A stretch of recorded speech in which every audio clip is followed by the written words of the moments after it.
नमस्कार दोस्तों, reserve bank of India ने फिलहाल ही कुछ दिन पहले एक आरबीआई इंटरनल ग्रुप इस्टेब्लिशमेंट किया था। यानी रिजर्व बैंक ऑफ इंडिया के अंदर जितने भी बड़े बड़े पद पर जो काम कर रहे हैं उनको लेकर एक ग्रुप बनाया गया था और ये ग्रुप स्पेशली डिजाइन किया गया था कि बैंकों के नए जो रूल रेगुलेशन को लेकर, फाइनेंशियल स्टेबिलिटी को लेकर, देश के अंदर जो क्राइसिस आ रखे हैं उनको लेकर अपनी रिकमेंडेशन दे। और जैसे ही 20 नवंबर 2020 को रिजर्व बैंक ऑफ इंडिया के इंटरनल ग्रुप ने अपनी recommendation reserve bank of India को दी, जैसे ही जितनी भी रिकमेंडेशन थी आरबीआई की ऑफिशियल वेबसाइट पर अपलोड हुई, कुछ ऐसी रिकमेंडेशन थी जिनका बहुत कड़ी प्रतिक्रिया के साथ विरोध हुआ। बहुत लोगों ने इसकी आलोचना की। रिजर्व बैंक ऑफ इंडिया के पूर्व गवर्नर रघुराम राजन जी ने और उसके बाद डिप्टी एक्स गवर्नर बिरला आचार्य जी ने जितनी ये कुछ रिकमेंडेशन थी इनका पूरी तरह से खंडन किया। आज की इस वीडियो में दोस्तों हम पूरा कवर करेंगे। यदि आपका किसी भी बैंक में अकाउंट है, लोन ईएमआई है या फिर आप कोई भी एफडी या आरडी करवाने की सोच रहे हैं तो ये जितनी रिकमेंडेशन है आपको पता होना जरूरी है। तो प्लीज वीडियो को शुरू से लेकर लास्ट तक जरूर देखिएगा। और अगर आप घर बैठे फ्री में अकाउंट ओपन करना चाहते हैं तो डिस्क्रिप्शन में लिंक है, 5 मिनट के अंदर कर सकते हैं। तो चलिए दोस्तों आज कुछ नया सीखते हैं।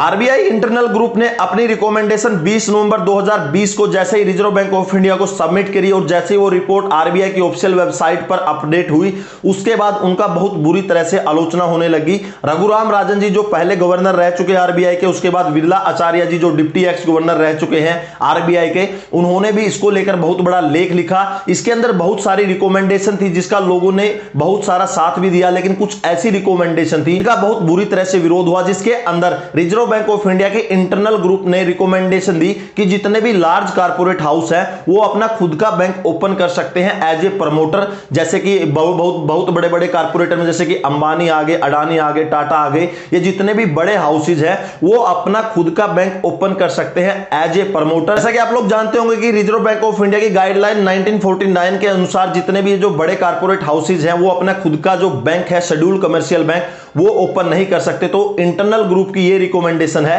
कि जो बैंकिंग रेगुलेशन 1949 है उसमें चेंजेस करना चाहिए और जितने भी ये बड़े कारपोरेट हाउसेज हैं इनको बैंकिंग का लाइसेंस दे देना चाहिए ताकि ये बैंकिंग सर्विसेज शुरू कर सके, अपने खुद के बैंक शुरू कर सके एज ए प्रमोटर। लेकिन पहले ये चीजें पॉसिबल नहीं थी। उसके बाद इससे रिलेटेड रघुराम राजन जी ने अपने लिंक्डइन आईडी पर लगभग 3 पेज का लेख लिखा है। उन्होंने इसके अंदर मेंशन किया है अपना विरोध प्रदर्शित करते हुए कि जो कारपोरेट हाउसेज है अगर बैंक का लाइसेंस पहले नहीं ले सकते थे, अभी ऐसी क्या जरूरी कंडीशन आ गई कि उनको बैंक का लाइसेंस दे दिया जाए। उसके बाद उन्होंने आगे मेंशन किया यदि ऐसा होता है तो जो इकोनॉमिक पावर है वो कंसंट्रेट हो जाएगी कुछ लोगों के हाथों में। क्योंकि आपको पता होगा अगर किसी एक जितने भी कारपोरेट हाउसेज अगर उनका बैंक हो जाएगा तो जितनी भी पावर है बैंकों के अंदर पैसा डिपॉजिट कौन करेगा?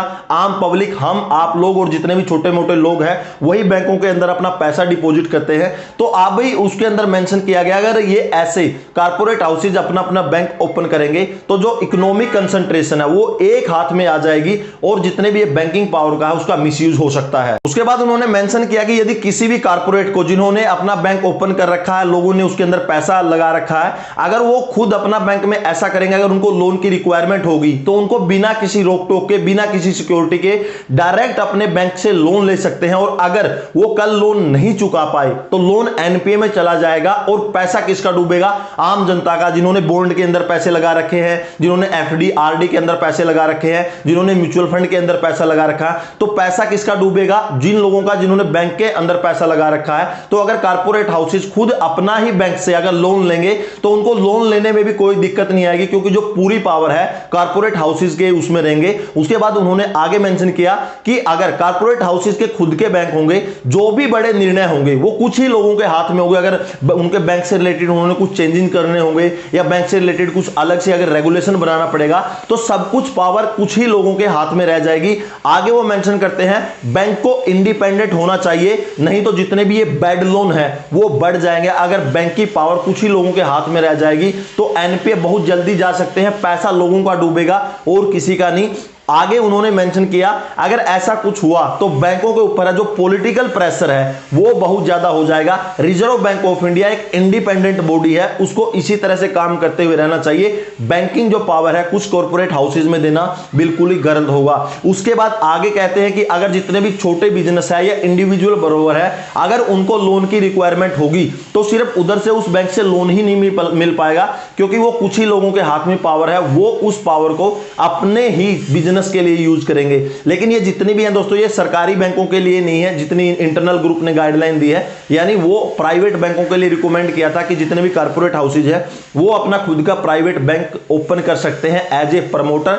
उसके बाद उन्होंने आगे मेंशन किया कि जितने भी बिजनेस हाउसेज हैं ये जो पहले पेमेंट बैंक है उसका ऑप्शन तो उनके पास पहले ही है, तो वो शेड्यूल्ड कमर्शियल बैंक का लाइसेंस उनको क्यों दिया जाए। जैसे आपको पता होगा कि आदित्य बिरला जो बैंक है पेमेंट सिस्टम है, उसके बाद पेटीएम पेमेंट बैंक है, यानी उनको पहले ही ऑलरेडी लाइसेंस तो दे ही रखा है कि वो पेमेंट बैंक का लाइसेंस ले सकते हैं। तो इसके लिए उन्होंने जो शेड्यूल्ड कमर्शियल बैंक है उनका लाइसेंस क्यों दिया जाए। अगर ऐसा होगा तो क्राइसिस आने के और ज्यादा चांसेस है। दोस्तों फाइनली इधर मैं मेरे ओपिनियन की बात करता हूं, अगर मेरा ओपिनियन रहे क्या कॉर्पोरेट हाउसेज को लाइसेंस देना चाहिए बैंक का ताकि वो बैंक चला सके, प्राइवेट बैंक अपना ओपन कर सके एज ए प्रमोटर। मेरा इधर फाइनली यही जवाब रहेगा कि जितने भी कॉर्पोरेट हाउसेज है उनको डायरेक्टली बैंक के साथ नहीं जोड़ना चाहिए, क्योंकि बोरोवर भी फिर वही होंगे और लेंडर भी वही होंगे, और यहां पर पैसा किसका लगेगा, सामान्य लोगों, हम जैसे लोगों का।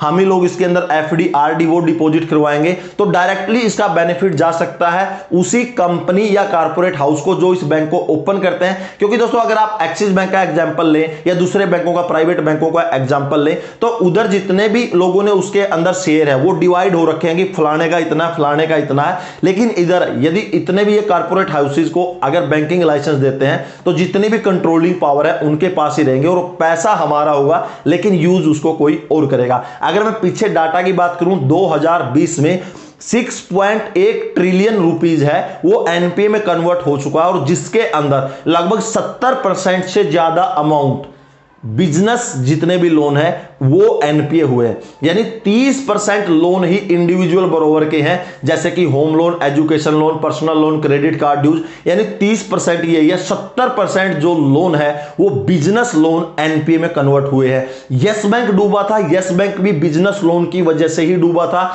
अभी जो लक्ष्मी बैंक है, विलास लक्ष्मी बैंक, उसका भी एग्जाम्पल आप लोग देख सकते हैं। यानी इधर क्लियर रघुराम राजन जी मेंशन कर रहे हैं कि अगर कोई बैंक डूबता है तो इंडिविजुअल बोरोवर्स की वजह से उसके ऊपर इंपैक्ट नहीं पड़ता। किसी भी बैंक को डूबने में बिजनेस लोन का बहुत बड़ा हाथ होता है, क्योंकि बिजनेस लोन जितने भी हैं करोड़ों की अमाउंट में कंपनियों को लोन दिया जाता है। दोस्तों आप लोगों की क्या राय है, क्या कॉर्पोरेट हाउसेज को बैंकिंग लाइसेंस दे देना चाहिए या नहीं दे देना चाहिए? प्लीज आप लोग कमेंट सेक्शन में अपनी राय जरूर कमेंट कीजिएगा ताकि सभी को पता लग सके। वीडियो को ज्यादा से ज्यादा शेयर कीजिएगा ताकि सब लोग जो बैंकिंग के लिए जो इंटरनल ग्रुप ने नई रिकमेंडेशन दी है उनको पता लग सके। और अगर आपको वीडियो अच्छी लगी तो प्लीज लाइक कीजिएगा, और अगर इसी तरह से फाइनेंशियल टॉपिक पर नॉलेज चाहते हैं तो प्लीज चैनल को सब्सक्राइब कीजिएगा। हम लोग 1 लाख सब्सक्राइबर पूरे हो चुके हैं। आप लोगों के आशीर्वाद से, प्यार से आप लोगों ने हमें सपोर्ट किया, इसके लिए तहे दिल से धन्यवाद। दोस्तों अगले वीडियो में फिर मिलेंगे, तब तक के लिए जय हिंद, वंदे मातरम।